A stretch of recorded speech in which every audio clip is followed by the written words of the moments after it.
किया था उधर कर फिर गुड मॉर्निंग आप ऑल ऑफ यू। क्या बात है, आप लोग जवाब ही दे रहे हैं। ठीक है, चलिए आज का हम लोग का विषय है क्या? सर्वांग क्षमता। क्या है? नहीं, आप इस पे बोर्ड पे भी ज़्यादा ध्यान देंगे, ठीक है ना। क्या है सर्वांग क्षमता? सर्वांग क्षमता का सबसे पहले मीनिंग समझते हैं। सर्वांग क्षमता का मतलब क्या है, ठीक है। इसमें सर्व कौन कौन छुपा हुआ है? सर्व, अंग और क्षमता, ठीक है। सर्व मतलब क्या होता है? सभी। सर्व का मतलब क्या होता है? सभी। अंग का मतलब होता है, अगर हम ज्यामितीय आकृति की बात करेंगे, किसकी बात कर रहे हैं? ज्यामितीय आकृति की बात कर रहे हैं, तो ज्यामितीय आकृति में कौन कौन होता है? कोण होता है, भुजाएं होती हैं, यही होता है ना। किसी भी त्रिभुज में कहेंगे क्या क्या है? कोण है, भुजाएं हैं, शीर्ष है ना। इन सबसे जुड़ी हुई भुजाओं की लंबाई है, चौड़ाई है, यही सब होता है ज्यामितीय आकृति में, ठीक है। तो उसके भाग मतलब वो वाले भाग, भुजाएं, लंबाई, चौड़ाई और ऊंचाई, ठीक है। और क्षमता मतलब होता है समान, एक जैसा, बराबर। क्षमता का मतलब क्या होता है? समान या बराबर। बात समझ में आ रही है? तो जब किसी ज्यामितीय आकृति की हम सर्वांग की बात करेंगे तो इसका मतलब क्या है कि उसके सभी भाग बराबर होने चाहिए। क्या होने चाहिए? बराबर होने चाहिए, एक जैसे होने चाहिए। लेकिन ज्यामितीय आकृतियों के बराबर होने का, उनके एक जैसे होने का कुछ प्रतिबंध है। क्या है? प्रतिबंध है।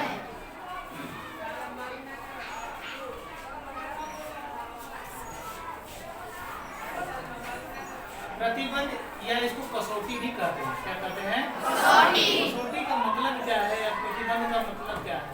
यार है ना, ये दिख रहा है ना इसमें। तो कसौटी का मतलब क्या है कि वो उस चीज को पूरा फुलफिल कर रहा है कि नहीं। जैसे मैंने कहा कि आपको अगले क्लास में जाने की कसौटी क्या है, तो आपको अपने पेपर में पास होना है ना। अगर आप पास नहीं है तो अगले क्लास में जाएंगे नहीं, ये कसौटी है। या किसी चीज को अगर हम खरीदना चाह रहे हैं और उसका मूल्य है 100 रुपये, हमारे पास 100 रुपये होगा तभी तो हम उसको खरीदेंगे। एक प्रतिबंध है, एक नियम है कि उस तक होंगे तभी वो पूरा काम हो पाएगा, ठीक है ना। तो उसी तरह से ज्यामितीय आकृतियों के एक जैसे होने के कुछ प्रतिबंध है, कुछ नियम है, कुछ कसौटियाँ है कि अगर वो जब तक वो एक जैसे वो प्रतिबंध को पूरा नहीं करेगा तो वो एक जैसा नहीं होगा, ठीक है।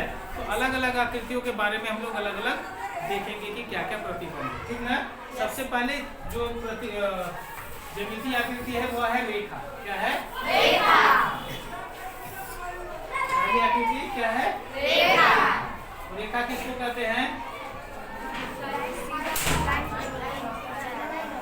एक सीध की सभी बिंदुओं को मिलाने से बनी आकृति को रेखा कहते हैं।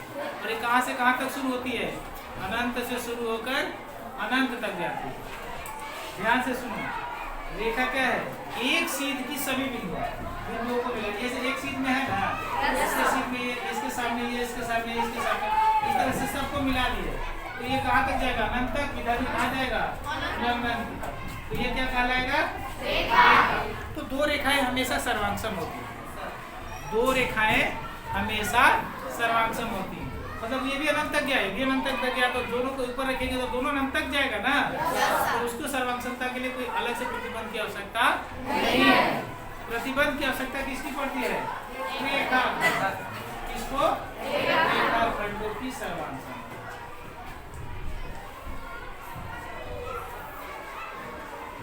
ये बोर्ड पे लिख रहे हैं जो सवाल है। Yes sir. रेखाखंड किसको कहते हैं? ये तो हम लोग को मालूम है, कोई लोग बताइए। रेखा का वह भाग जिसके दो अंत बिंदु, रेखा का वह भाग जिसके दो अंत बिंदु हो। मतलब ये एक रेखा खींचा था ना पहले, ये इधर आगे तक गया, ये इधर तक गया। अब कह रहे कि नहीं ये यहीं तक है, जिसको लिखते हम लोग ये यहाँ तक है बी, ठीक है। तो इसका मतलब ये क्या कहलाएगा इस स्थिति में? रेखाखंड। क्या कहलाएगा? रेखाखंड। क्यों? क्योंकि ये कह रहे हैं कि ये यहाँ से यहाँ तक, ये अंत हो गया, यहाँ से यहाँ तक अंत हो गया, खत्म हो गया, ठीक है, समाप्त हो गया। तो इसको हम लोग क्या कहेंगे? रेखाखंड। दो रेखाखंड, रेखाखंड में क्या होती है? लंबाई। क्या होती है? लंबाई। इसका एक पैमाना होता है, जानते हैं पैमाना क्या है, सेंटीमीटर में है, मीटर में है और किलोमीटर है ना। सेंटीमीटर, मीटर और किलोमीटर का पैमाना है। तो दो रेखाखंड कब सर्वांगसम होंगे? जब दोनों की लंबाई बराबर, दोनों की लंबाई बराबर। सर्वांगसम का एक मतलब यह भी होता है कि जब हम उसको दूसरे को उसके ऊपर रख देंगे ना तो उसको पूरा पूरा ढक लेगा। जस्ट लाइक ये बुक है, ठीक है, ये बुक है ना, ये एक इसका एक पेज रख लिया, अब इसके ऊपर इस दूसरे पेज को हम रख दे रहे हैं ऐसे, तो क्या हुआ, नीचे वाला पेज ढक गया ना। क्यों ढक गया? क्योंकि क्यों ढक जा रहा है ये? क्योंकि जितना पेज की लंबाई पहले वाले पेज की है उतनी ही लंबाई इसकी है, जितनी चौड़ाई पहले वाले पेज की है ऊपर वाले पेज की भी उतनी ही चौड़ाई है, इसलिए दोनों को ढक ले रहा है। जब पूरा ढक लिया तो इसका मतलब वो क्या है, सर्वांगसम है। क्या है? सर्वांगसम। ठीक है, तो इस रेखा को खंड को जब हम इस रेखा खंड पर रखेंगे तो क्या करेगा, पूरा पूरा उसको ढक लेगा, तो हम मानेंगे कि वह सर्वांगसम है। क्या है? सर्वांगसम, बिल्कुल एक जैसा है ना। जैसे एक मिनट थोड़ा सा, ठीक है। तो रेखाखंड की सर्वांगसमता हम लोग समझ गए। दो रेखाखंड, कहीं से सवाल है कि रेखाखंड कब सर्वांगसम है, तो क्या कहेंगे कि जब दोनों रेखाखंडों की लंबाई बिल्कुल एक जैसी होगी, एकदम बराबर होगी, तो वो दोनों रेखाखंड क्या होंगे, सर्वांगसम होंगे। रेखाखंडों के सर्वांगसम होने का प्रतिबंध क्या है, उसका नियम क्या है, उसकी कसौटी क्या है, उनकी लंबाई बराबर होनी चाहिए। ठीक है, अब आते हैं अगला। रेखाखंड के बाद कोण बनता है। क्या बनता है? कोण। तो कोण को भी हम मापते हैं, कैसे मापते हैं, किसमें मापते हैं, डिग्री में। किसमें हम मापते हैं, डिग्री। नहीं कहते हैं कि क्या करते हैं, 15 डिग्री का कोण, 60 डिग्री का कोण, 90 डिग्री का कोण कहते हैं ना। कोण किसको कहते हैं, मापते तो हैं, कोण किसको कहते हैं, कोण। कोण एकदम साइलेंट हो गए, वो वीडियो बनने की वजह से नहीं ना, आप बता सकते हो, आप चाहो तो मैं आपके सामने वीडियो ये नहीं बताओ।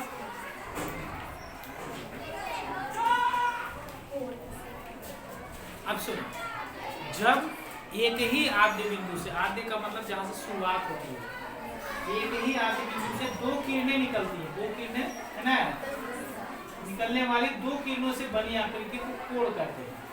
ये यहाँ से, यहीं से निकला, ये भी यहाँ से निकला है ना, तो इसको क्या कहते हैं हम लोग, एक ही आद्य बिंदु से निकलने वाली दो किरणों से बनी आकृति को कोण कहते हैं। जस्ट लाइक ये मेरा हाथ है और ये उंगलियां हैं, तो ये यहाँ से निकली और ये भी यहीं से, इस जड़ को अगर एक बिंदु मान लिया जाए तो ये क्या बन रहा है, कोण बन रहा है। क्या बन रहा है, ठीक ना। अगर इन दोनों को उंगलियों को लेके रखते हैं तो ये सीधा सीधा बिल्कुल है। एक जड़ अगर इसको मान लिया, इस पार्ट को, तो यहाँ से निकला और ये यहाँ से निकला, तो ये क्या बन गया, कोण बन गया।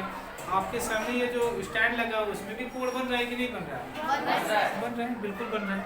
यहाँ ये जो यहाँ से दोनों, एक यहीं से निकला, एक इधर गया है और एक पीछे की तरफ आया, तो ये अभी क्या बना है, एक ही जगह से दो किरणें निकल जाती हैं, तो उससे जो आकृति बनती है उसको हम लोग क्या कहते हैं, कोण कहते हैं। और कोण को किस में मापते हैं, डिग्री में। 0 से लेकर 360 डिग्री तक। कितने तक, 0 से लेकर 360 डिग्री तक। ये सबको मालूम है कि न्यून कोण किसको कहते हैं, समकोण किसको कहते हैं, अधिक कोण किसको कहते हैं, ये बताने की जरूरत नहीं है ना, पूरा अच्छे से नहीं कर रहे, कोई बात नहीं। तो जब कोण सर्वांगसम होंगे तो उसकी माप बराबर होनी चाहिए। क्या बराबर होनी चाहिए, माप होनी चाहिए। जैसे कि अगर हमने कहा कि ये 45 डिग्री का कोण है, तो दूसरा वाला कोण भी कितने डिग्री का होना चाहिए, 45। दोनों कोण कब सर्वांगसम होंगे, जब दोनों की माप एक जैसी। अगर लिखिएगा कि कोण की सर्वांगसमता का प्रतिबंध बताइए, ठीक है, क्या कहेगा, कोण की सर्वांगसमता का प्रतिबंध बताइए, तो क्या बताएंगे, दो कोण सर्वांगसम होंगे यदि उनकी माप समान हो या एक जैसी हो। दो कोण सर्वांगसम होंगे यदि उनकी माप समान हो। माप का मतलब किसमें, 15 डिग्री तो दूसरा 15 डिग्री, 30 डिग्री तो 30 डिग्री, 60 डिग्री तो 60 डिग्री। समझ में आ रही है बात? कोण का भी समझ में आ गया। किसी को कोई सवाल है रेखाखंड या और कोण से नहीं, हम पूछेंगे आपसे, लिखने को देंगे हम होमवर्क का आपको सर्वांग समता का।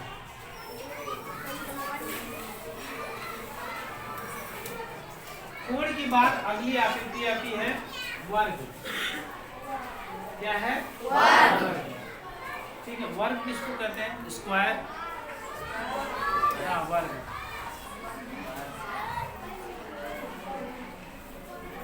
बहुत कंफ्यूज लग रहे हो, क्या बात है? आप मैथ पढ़ते भी हो ना? Yes sir. तो बताओ फिर वर्ग नहीं सोचा। सुनिए, वह चतुर्भुज जिसकी चारों भुजाएं बराबर हो और प्रत्येक कोण 90 डिग्री का। अलग अलग क्लासेस में अलग अलग परिभाषा है।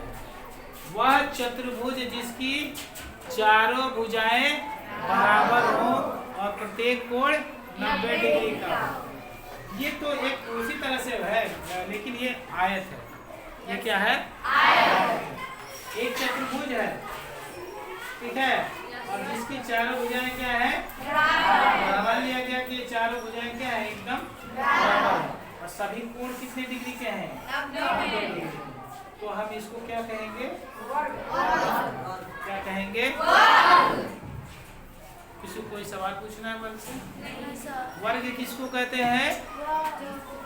वह चतुर्भुज जिसकी चारों भुजाएं और उसका प्रत्येक कोण 90 डिग्री। समझ में आया? लूडो खेले हो? लूडो? उसका पासा देखा? पासा गोटी जिसको लूडो, उसके ऊपर का सतह वर्गाकार होता है। वर्ग के आकार का होता है। ऊपर का जो सतह होता है कैसा होता है? वर्गाकार। क्लियर है ना? समझ में आ गया कि वर्ग कैसा दिमाग में आ रहा है? चलिए, अब वर्ग कब सर्वांग सम है? तो अगर ये हम कहें कि यह 5 सेंटीमीटर का है, तो यह भी कितने का होगा? 5 सेंटीमीटर का। यह भी कितने का होगा? 5 सेंटीमीटर का। यह भी 5 का, यह भी सभी, क्योंकि कहता ही है कि चारों भुजाएं क्या होती है? चारों भुजाएं। दूसरा वाला एक चतुर्भुज ले लिए और वो भी एक वर्ग है, यह कह रहा है कि यह भी 5-5 सेंटीमीटर है। तो ये दोनों सर्वांग होंगे भी नहीं? होंगे कि नहीं? होंगे। क्यों होंगे? क्योंकि ये भी 5 उठा के इसमें रखेंगे तो पूरा ढक जाएगा ना। तो सब तरफ से बराबर है ना। एक भुजा भी अगर वर्ग का बराबर हो गया, एक भुजा अगर 2 वर्ग है और सर्वांग समता कम से कम 2 आकृतियां होनी चाहिए। ज्यामितीय आकृति कितनी होनी चाहिए? 2। मतलब एक अकेला तो सर्वांग सम नहीं ना होगा। नहीं सर। सर्वांग सम का मतलब सभी भाग बराबर। तो एक अकेले का क्या भाग बराबर होगा? दूसरा वाला भी होना चाहिए उसके लिए। जब 2 वर्ग की भुजाओं की माप बराबर हो जाए, एक भुजा की माप बराबर हो जाए, तो वो वर्ग सर्वांग सम होता है। कैसे होते हैं? सर्वांग सम। वर्ग कब सर्वांग सम होते हैं? जब उनकी भुजा की माप बराबर हो। 2 वर्ग सर्वांग सम होते हैं जब उनकी एक भुजा की माप बराबर हो, एक जैसी। जैसे अगर इसका 5 है, इसका भी 5, इसका 10 है तो इसका भी 10, इसका 4 है तो इसका भी 4, इसका 3 है तो इसका भी 3। दोनों के भुजाओं की माप बिल्कुल बराबर होनी चाहिए। क्लियर हो गया? अब एक और आयत।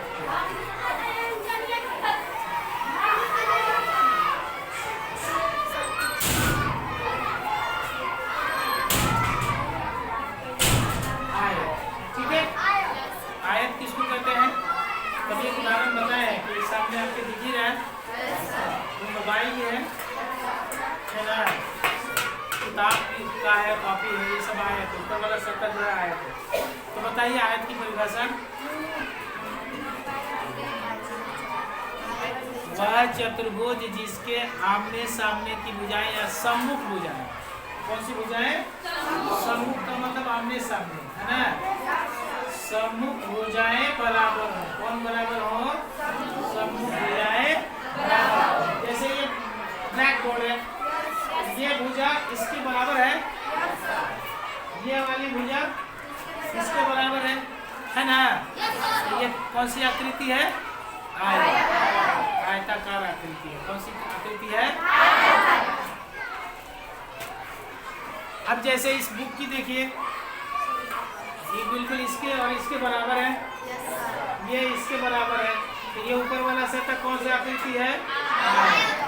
कौन सा? अब ये आयत हो गया, कितना? और ठीक इसके बराबर है। लंबाई अलग है, इसकी चौड़ाई अलग है ना। लेकिन ये कह रहा है कि जितना इसका लंबाई है उतना ही इसका भी लंबाई है, ठीक है। और जितनी इसकी चौड़ाई है उतनी इसकी भी चौड़ाई है। तो क्या ये सर्वांगसम होंगे? होंगे कि नहीं होंगे? बिल्कुल होंगे। इसका मतलब यह है कि आयत कब सर्वांगसम होते हैं? जब उनकी लंबाई और चौड़ाई क्रमशः बराबर हो। एक शब्द आया क्रमशः, क्या लिखे हैं? क्रमशः का मतलब जो पहले है वो पहले है, जो बाद में है वो बाद में। मतलब हम कह दिए कि दो आयत सर्वांगसम होते हैं यदि उनकी लंबाई और चौड़ाई क्रमशः बराबर हो। तो दोनों का, इसका लंबाई इसके लंबाई के बराबर होना चाहिए और इसका चौड़ाई दूसरे वाले के चौड़ाई के बराबर। क्लियर समझ में आ रही है? तो जब चौड़ाई लंबाई बराबर हो जाएगा तो दोनों आयत क्या हो जाएगा? सर्वांगसम। क्या हो जाएगा? सर्वांगसम हो जाएंगे। क्या हो जाएंगे? इसको बोलते कैसे हैं? दो आयत सर्वांगसम होते हैं यदि उनकी लंबाई और चौड़ाई दोनों बराबर, क्रमशः दोनों बराबर। समझ में आ गया? चलिए अब थोड़ा सा होमवर्क नोट कर लीजिए। क्या लिखना है?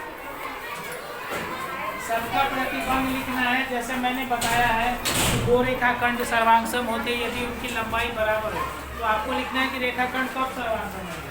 तो ये सवाल यह है कि रेखाखंड की सर्वांगसमता का प्रतिबंध लिखना है।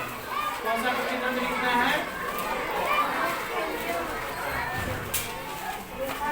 रेखाखंड की सर्वांगसमता, फिर से कोण की सर्वांगसमता,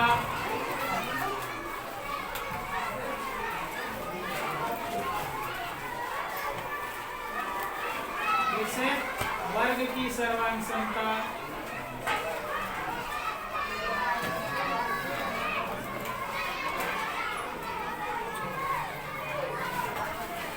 और आयत की सर्वांगसमता।